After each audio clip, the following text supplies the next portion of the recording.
À 180 km à l'est de Benghazi, la cité antique de Cyrène a été fondée au 7e siècle avant Jésus-Christ.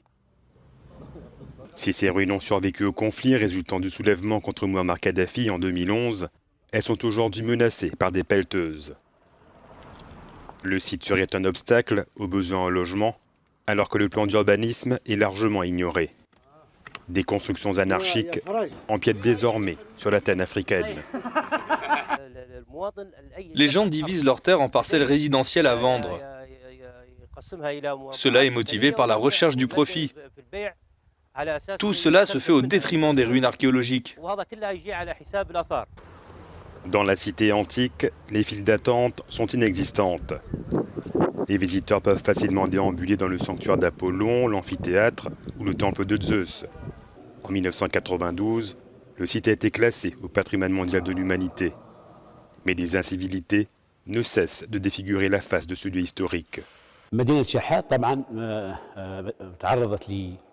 ville de Cyrène a été la cible de plusieurs délits, surtout ces 10 dernières années après le soulèvement du 17 février. Par exemple, des graffitis sur les ruines et dans les grottes, des déchets laissés par des visiteurs et des touristes.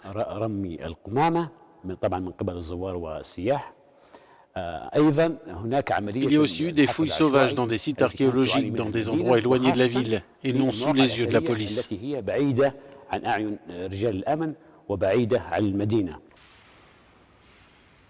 La Libye dispose d'un arsenal juridique pour protéger son patrimoine antique, encadrer les fouilles archéologiques et sanctionner les contrevenants. Toutefois, les lois sont peu dissuasives, avec des amendes dérisoires et des peines de prison très courtes, allant de 3 mois à 1 an. Après une décennie d'instabilité, un nouveau gouvernement unifié vient d'être mis sur pied pour clore le chapitre des divisions. Une embellie politique qui pourrait faire voir la lumière au bout du tunnel.